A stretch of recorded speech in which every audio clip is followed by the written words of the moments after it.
Bienvenidos a nuestro tercer episodio de este fascinante recorrido por el camino de la serpiente. Hoy nuevamente nuestro invitado, Elson Meneses Pelayo, biólogo herpetólogo de la Universidad Industrial de Santander. Elson, estamos muy amañados contigo. Bienvenido de nuevo a este tercer capítulo en el cual hablaremos sobre la biodiversidad y la distribución de las serpientes. ¿Cuántas serpientes hay en Colombia? Somos un país diverso. Hablaremos un poco sobre esta riqueza natural de nuestro país, Colombia. Bienvenido de nuevo, Elson. Muchas gracias, Fernando. Aquí siempre muy feliz de poder hablar de lo que nos apasiona y de lo que me apasiona a mí en lo personal y en lo profesional, que son las serpientes y en general la biodiversidad. Gracias, Elson. Sé mucho, conozco mucho de tu pasión por la biodiversidad y por todos los procesos que vienes desarrollando de investigación, de conocimiento sobre estos fascinantes animales en Santander, nuestro departamento, y en Colombia. Entonces, para abrir ese tema, hablemos un poco sobre esta biodiversidad. Somos un país diverso en términos de serpientes. ¿Cuántas serpientes hay? Háblanos un poco sobre esta riqueza natural que tenemos en nuestro país. Sí, pero mira que ya digamos que eso es algo muy conocido y muy trillado, el decir que Colombia es un país megadiverso, porque es cierto. Pero todos los días nos lo recuerdan en absolutamente todos los medios y todas las fuentes de información. Hablan: Colombia potencia la biodiversidad, Colombia potencia la biodiversidad. Y es cierto. En cifras concretas, ¿a qué nos referimos cuando decimos que Colombia es un país megadiverso? Usando el ejemplo de las serpientes, vamos a compararlo, digamos, a escala global. Colombia tiene cerca del 10% de todas las serpientes del mundo. Eso es mucho, eso es una cifra extremadamente alta para un país, digamos, con un área geográfica no tan extensa relativamente con el planeta. En el planeta hay 3.740 y algo especies diferentes de serpientes. Y en Colombia tenemos más o menos 360. Casi. Y obviamente hay muchas especies nuevas por describir. O sea, Colombia, aparte de que es un tesoro en términos de biodiversidad, es un tesoro también en términos de biodiversidad desconocida. Porque todavía hay muchas áreas del país en las cuales no se han hecho exploraciones a profundidad y todavía hay mucha información en las colecciones científicas, de las cuales vamos a hablar ahorita, que no se ha analizado a profundidad y en donde hay nuevas especies todavía por descubrir. Y a propósito de las colecciones, explícanos un poco para las personas del común qué es una colección biológica, para qué sirve y por qué son importantes. Todas las ramas de la ciencia y todas las ramas del conocimiento, en teoría, digamos, de la humanidad, requieren una fuente de información. Así como algunas fuentes de información, por ejemplo, para los bancos pueden ser los estados financieros y economías y transacciones que hay a escala global, y eso está almacenado en computadores. Esos son datos con los cuales se toman decisiones. En ciencia y específicamente en biología, una fuente importante de información son las colecciones científicas, denominadas colecciones científicas de referencia. De referencia porque es a partir de ahí donde empezamos a analizar los datos, donde empezamos a tener certeza de cuántas especies y cuáles especies habitan en un territorio, para poder decir: ok, Colombia está en el segundo, tercero, primer puesto aparte en biodiversidad, por ejemplo, de aves, de mariposas, de orquídeas, de ranas o de reptiles. Entonces tenemos que tener un sustento para eso, y el sustento para decir eso son las colecciones científicas. Entonces las colecciones científicas son un gran almacén de información, pero no solamente un almacén que almacena información, sino también es un gran almacén de nuestro patrimonio natural inmaterial. Se convierte en nuestra biblioteca en donde cada ejemplar podría decirse que es un libro, porque cada ejemplar nos cuenta una historia específica de un territorio. Ese ejemplar tiene unos datos asociados que son el día en que se encontró, la estación climática en la que se encontraba, las coordenadas, la persona que lo encontró, qué actividad estaba realizando ese ejemplar. Una cantidad de historias asociadas al registro que se convierten, digamos, en la información que acompaña a cada uno de esos ejemplares. Asimismo, cada ejemplar tiene una historia evolutiva particular que se almacena con su presencia en la colección. Por ejemplo, en la colección que yo trabajo, que es en la colección de la UIS, almacenamos 10.000 ejemplares de anfibios, por ejemplo, y más o menos 6.000 ejemplares de reptiles. Sonaría mucho, pero realmente es una colección de tamaño mediano en el país. Aquí en el país hay colecciones mucho más grandes, y en el mundo, por ejemplo, en Europa hay colecciones con más de 1 millón de ejemplares, Fercho. que sustentan, digamos, los datos de biodiversidad de todo el planeta, ¿sí? Entonces, en suma, estas conexiones pequeñas, provinciales, van actuando como fuentes de información que de manera sinérgica con otras colecciones a nivel provincial y nacional se conectan a escala global por medio de sistemas de información global, y es ahí de donde sacamos las cifras de que Colombia es un país mega diverso. Y a propósito de estas colecciones y de la información que se guarda en ellas, hablando un poco de la distribución o cómo está repartida toda esta riqueza de serpientes, ¿cuáles son las zonas, por ejemplo, en Colombia que tienen mayor diversidad de acuerdo con estas estadísticas? Claro, Fercho, entonces entremos en materia. Las serpientes, hay una variación fuerte en la riqueza o la abundancia de especies que encontramos en el territorio, y está relacionada esa variación con el gradiente altitudinal. Okay. A Colombia la divide de sur a norte tres cordilleras, ¿sí?, que nos da, digamos, nos confiere como país una diversidad topográfica y una heterogeneidad ambiental muy grande que nos posiciona ante el mundo como un sitio de riqueza absoluta en muchos grupos biológicos. Pues en las serpientes, ese gradiente altitudinal que presentan los Andes para las serpientes es una limitante, porque las serpientes son animales ectotermos que regulan su temperatura corporal con la intensidad del sol y con la temperatura obviamente ambiental. Entonces, en la medida en que vamos subiendo en los Andes... Es lo que la gente normalmente dice que son de sangre fría. Claro, exactamente. Las serpientes son de sangre fría, pero no soportan el frío. Es algo bien curioso, ¿no? Dicen serpiente de sangre fría, sí, pero en las zonas frías no hay serpientes. Si vamos acá a las zonas paramunas más altas o a los nevados, allá no encontramos serpientes. Si empezamos a bajar en altitud, entonces estamos en los bosques altoandinos. En los páramos podemos encontrar una o dos especies de serpientes en Colombia. Y si empezamos a bajar en la zona altoandina y andina,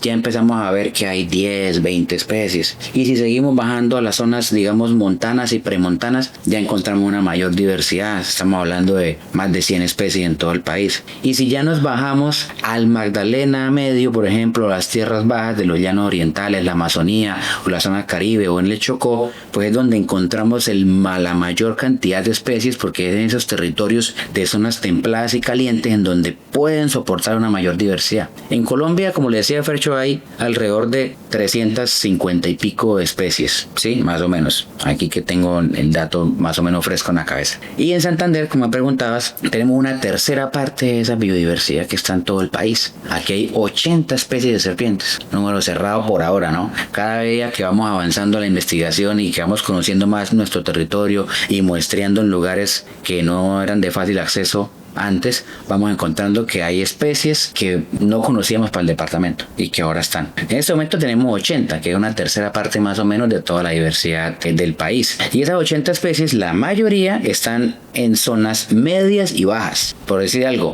Bucaramanga está a, ¿qué? ¿1000 metros de altura? Aproximadamente 1000 metros de altura sobre el nivel del mar. Podríamos decir que de los 1000 metros de altura hacia abajo es la zona con mayor diversidad de serpientes, y de 1000 metros hacia arriba, que es cuando empezamos a escalar en los Andes, las serpientes empiezan a ser cada vez más difíciles de encontrar y más raras. Y hay algo importante, Fercho, para que no me escape aquí. Las serpientes venenosas, por lo general, están de esos 1000 metros hacia abajo, la mayoría. En Santander hay 10 especies de serpientes venenosas, 6 especies de víboras y 4 especies de corales. Solamente una especie de coral está en tierras frías, que es la coral rabo de ají. Y solamente una especie de víbora está también en tierras frías, que es la famosa mapanaria o víbora de pestañas. De las 10, quiere decir que las 8 restantes están todas de tierras medias hacia abajo, hasta el Magdalena. Elson, aprovecho el espacio para comentarle a nuestra audiencia que hicimos un recorrido por la colección de anfibios y reptiles de la Universidad Industrial de Santander, en donde Elson es el curador, y tuvimos la posibilidad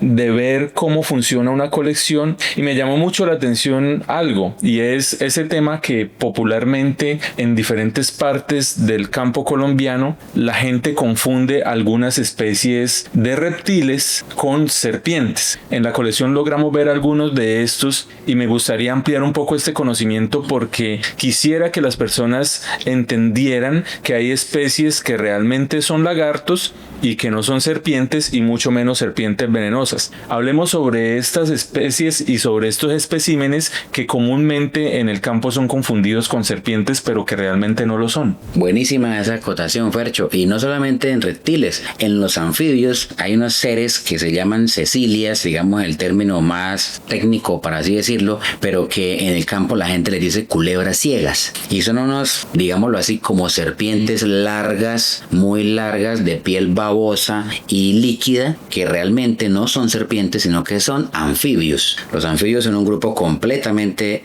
diferente a los reptiles. Entonces, Fercho, se parecen mucho, la gente los confunde porque no tienen patas y se mueven como una serpiente, aunque no son serpientes y obviamente tampoco son venenosas y no representan ningún peligro para nosotros. Dentro de las lagartijas o de los reptiles, digamos, escamados con patas, que es el grupo de los saurios, encontramos un pequeño grupo que son conocidos como las tatacoas. Eso es muy común ese término aquí en Colombia y lo usan para referirse a una serpiente que la gente dice que tiene doble cabeza, que es una serpiente corta, realmente es un lagarto, ¿no? Es un lagarto corto que la cabeza es bien redondeada y termina, digamos, como si fuera chatico en la cabeza, y la cola es igual. Entonces él se asemeja como a una serpiente sin cabeza. De hecho, la gente dice que tiene doble cabeza en la cola y en la cabeza, y que se puede mover hacia adelante o hacia atrás. Es un animalito supremamente particular, porque sí es cierto todo eso.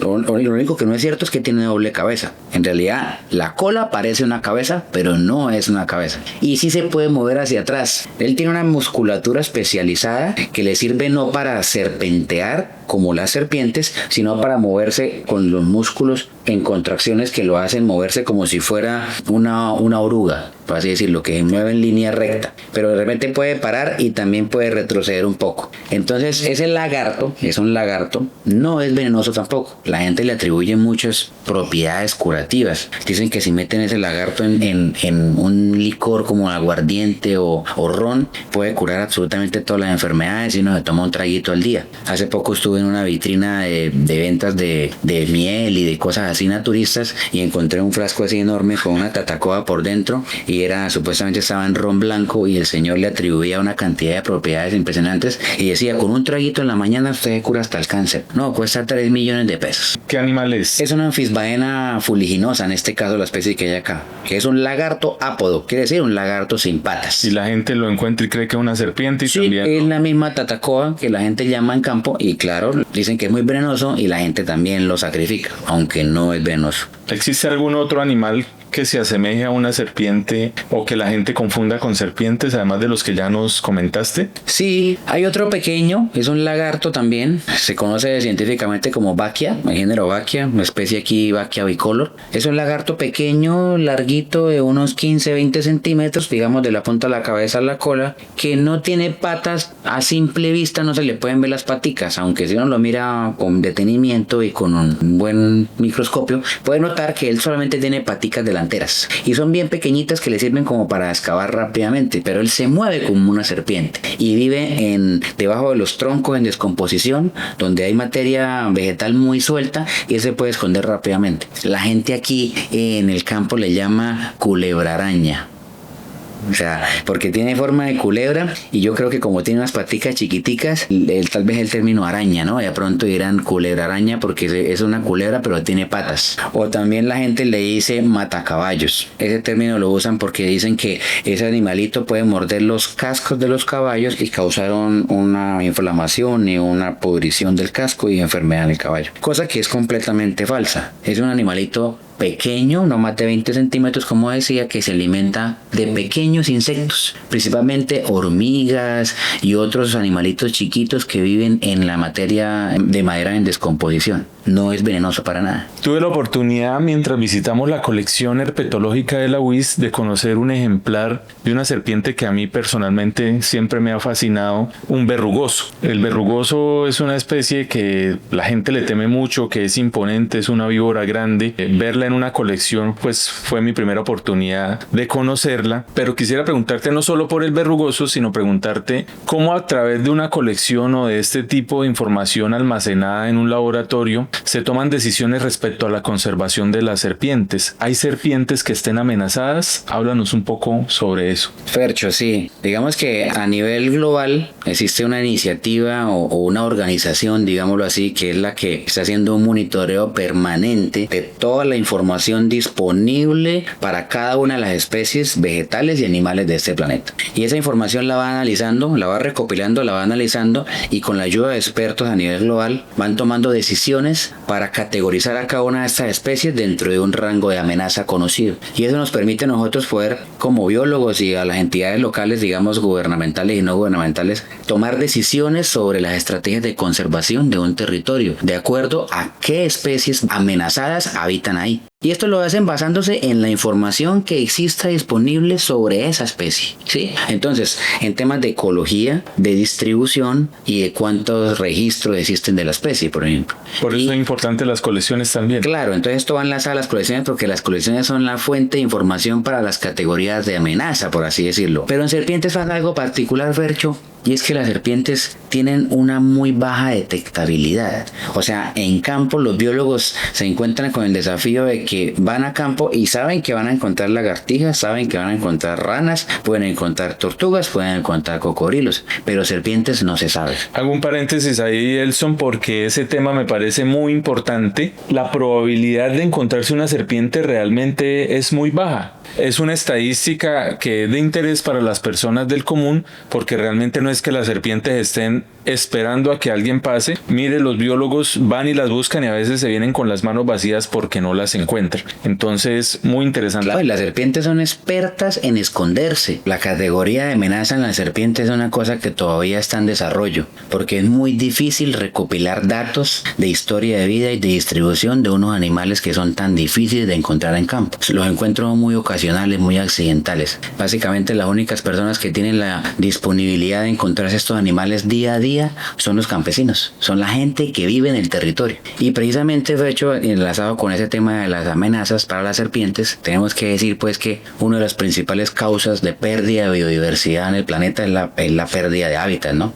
La pérdida de nuestros bosques, nuestros ecosistemas donde viven todos estos animales. Pero las serpientes tienen una fuente adicional de amenaza, la caza el sacrificio indiscriminado que se hace por parte de la gente que quiere defenderse de estos animales que pues por desinformación creen que todos son peligrosos. Y en Colombia ya se ha contabilizado un poco, ya han hecho algo de cálculos. Entonces, por ejemplo, en el 2012 un profesor de la Universidad Nacional hizo un estudio en donde cuantificó más o menos cuáles eran las amenazas potenciales que caían sobre las serpientes. Identificó que además de la pérdida de hábitat era la sacrificio indiscriminado por parte de los campesinos, y el cálculo lo hizo teniendo en cuenta cuántas familias campesinas viven en Colombia y cuántas más o menos son los encuentros accidentales que tiene cada una de esas familias diariamente en el campo, por ejemplo, manejando cifras de las más conservadoras a las más, digamos, exageradas, y encontró que son cientos de miles de serpientes las que mueren al año en Colombia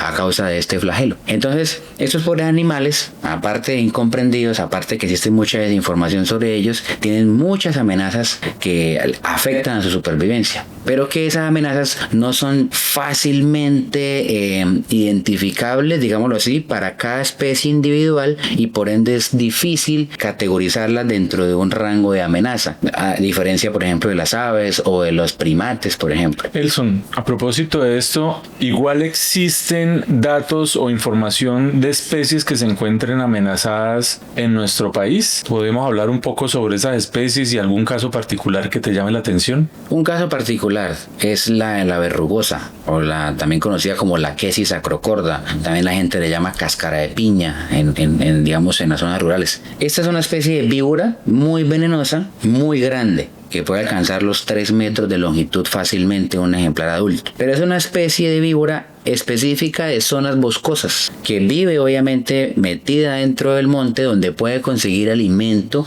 suficiente para un ejemplar tan grande. No es como la talla X, que vive en potreros, que vive en cultivos, que se puede encontrar en zonas muy degradadas. No, el verrugoso es una especie específica de hábitats conservados. Entonces, si tenemos en cuenta que en Santander es un departamento que casi en más de un 70% ya se ha perdido la cobertura natural de los bosques y que solamente nos quedan unos pequeños fragmentos en el Magdalena Medio y en las zonas andinas, pues podemos asumir de que estas poblaciones, por ejemplo, de verrugoso en Santander, están muy amenazadas porque no tienen suficiente hábitat donde vivir. Lo mismo podríamos aplicar para grandes depredadores como el oso andino, como el puma o como el jaguar. Las serpientes son grandes depredadores que están al mismo nivel, digamos, en la cadena alimenticia que un jaguar, por ejemplo. Entonces, las serpientes como la verrugosa, en este momento, para mí, están muy amenazadas por pérdida de hábitat, y las poquitas que se dejan ver casi siempre caen en manos del machete. Esa sería una especie ejemplo en la cual podríamos asumir que existe un grado de amenaza. Entonces, las colecciones biológicas son un banco importantísimo para la toma de decisiones sobre las serpientes. Las serpientes están amenazadas, tienen problemas de conservación, conocemos muy poco,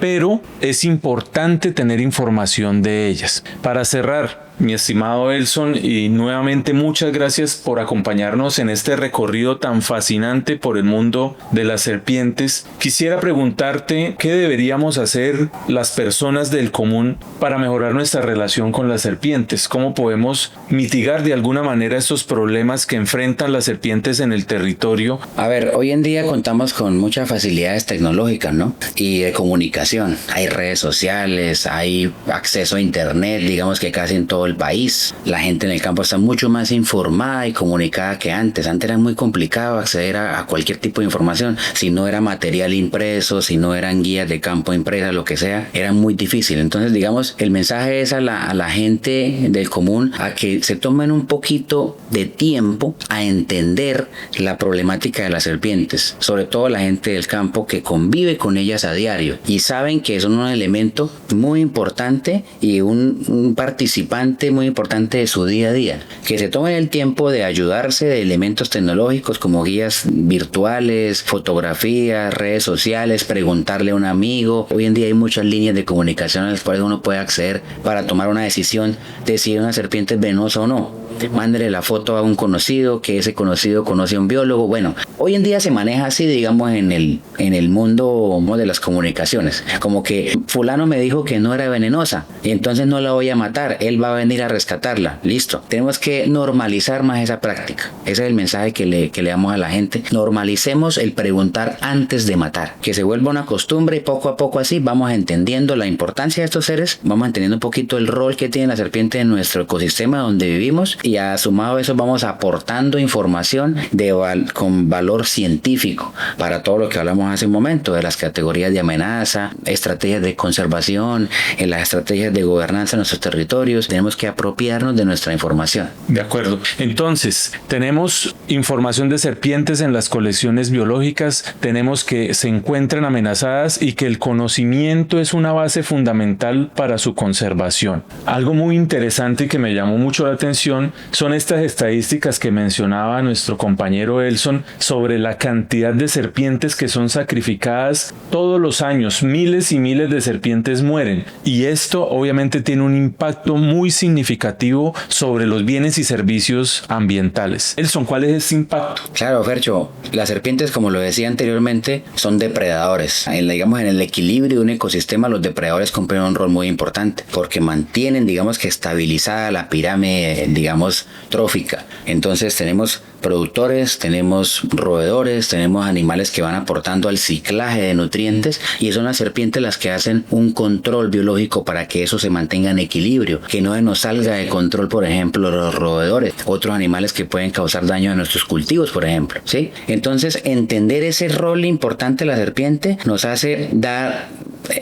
combatir un poco las amenazas, no solamente sobre las serpientes, sino sobre el ecosistema en general. Las serpientes entonces tienen un rol ecológico, pero también económico, porque su ausencia puede afectar significativamente la economía de una persona que tiene cultivos o que tiene algún sistema agropecuario, y que donde no están las serpientes pues puede haber sobrepoblación de este tipo de animales que son plaga. Entonces, con esto cerramos. Elson, nuevamente muchísimas gracias por caminar juntos este camino de la serpiente, y ustedes no se pueden perder nuestro próximo capítulo, el capítulo 4, en el cual hablaremos sobre un tema muy importante de salud pública y que es controversial en muchos de nosotros, y es el veneno de las serpientes. Cómo funciona el veneno de las serpientes, por qué es importante para ellas, pero también por qué es importante para nosotros y para la humanidad. Sigan por este camino, el camino de la serpiente, y nos vemos en el próximo episodio.